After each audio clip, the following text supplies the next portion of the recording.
What dramatic move is required to get the offense and defense going? I mean, first of all, the offense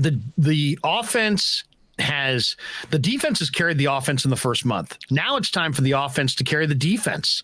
The defense has lost bodies and they've got good players, but they're hurt. So what do you got to do? I think offense, what the emphasis has to be on, whether it's pass or run, it has to be on ball control and time of possession and keeping the 49er defense on the sidelines as much as possible and protecting that defense.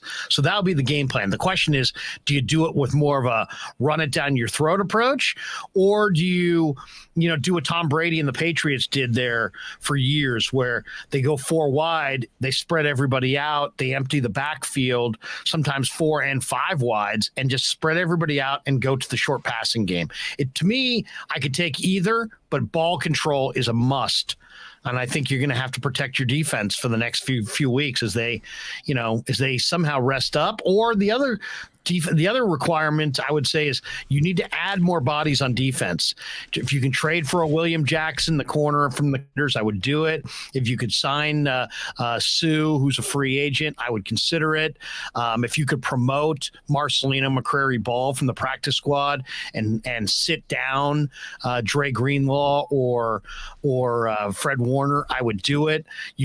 Greenlaw's just beat up. I talked to him last week in the locker room. I said, "How you feeling?" He says, "I feel terrible." He says, his body's all beat up. He couldn't finish this game. So he's not going to get healthier unless they take him off the field. So they've got good athletes at linebacker. Marcelino is a starting caliber player. I would come up with a reason to sit Dre this week, use this week and next week, the bye week, to freshen him up for the second half of the year. Otherwise, he's just going to be on IR in 3 weeks. Yeah, those are some good suggestions. The Niners' issues are so much bigger than these things, though. And that's what's, I think, kind of,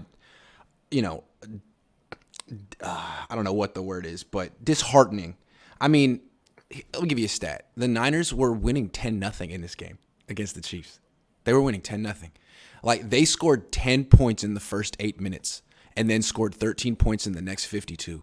So, to me, like, you could add Christian McCaffrey, Saquon Barkley, Calvin Johnson. You could add all the best players in the world.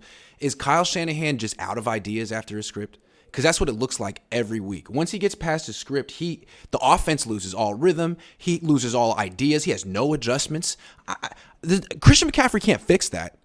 And I think that's what people have been discounting with this Niners offense. Like, Kyle has been the problem for the first 7 weeks. It hasn't been the talent. And I think that's kind of interesting. He brings in Christian McCaffrey. What he's telling the team is, you guys aren't talented enough. The reason we're not scoring is because you guys are not talented enough. I need another running back.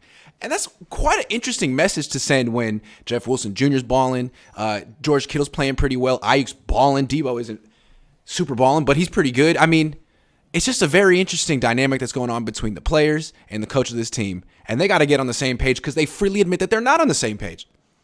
They got to get in some kind of rhythm and offensively. And then the other issue is they make a lot of mistakes. This is not the quarterback, nor does it seem like it's the offense that can handle falling behind on the scoreboard or on the sticks. So it's like they get into a 2nd and 15, they're cooked. They get into a 3rd and 25, they're done.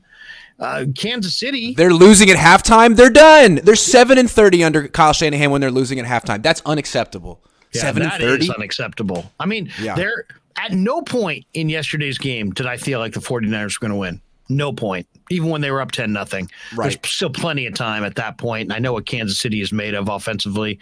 At no point did I feel like, they've got this game.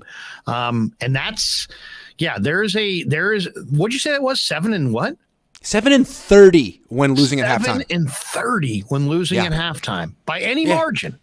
Yeah, any margin. Just losing. So they were losing 14-13 at halftime. Game over. Game over. Amazing.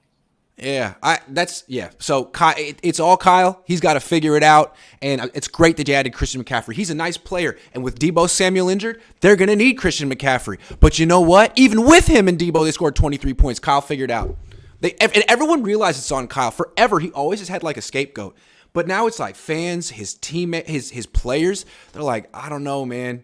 We got a lot of good players here. What about you? Where is your rhythm after the script? I think it's pretty obvious. So if he can turn that around. I don't know why they're out of rhythm. I don't know if it's Kyle. I don't know if it's Jimmy. I don't know if it's the mistakes they made on the line.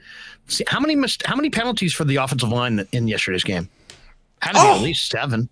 Yeah. You know, so I mean, that's a lot of penalties for your offensive line. Trent Williams is, hailed as the best offensive lineman in pro football. I don't see the best offensive lineman in pro football. Me neither. But a team that commits a lot of penalties, and it's not a young team. It's guys like Trent Williams and Mike McGlinchey and Nick Bosa. What is that a hallmark of? A poorly coached team. Yeah. Oh, and also, to me, there's a chaotic feel to their offensive line. Chris Forster talked last week, and he's like, you ask him about his depth chart and who's up, and he's like, well, they're all ready to go. Okay, but I mean, that's great. I mean, they all should be ready to go. Yeah, but there's like this feeling like guys are looking over their shoulders. And sure enough, Burford got replaced by Brunskill in the second half, and it's just. Brendel is underwhelming. McGlinchey is always bothered by speed and now is banged up. So I mean, he's hard. He's having a hard time just getting from the huddle to the line of scrimmage and back to the huddle. Yeah, he's limping around the field. Suddenly, their best offensive lineman is Aaron Banks, who had that one on their bingo card.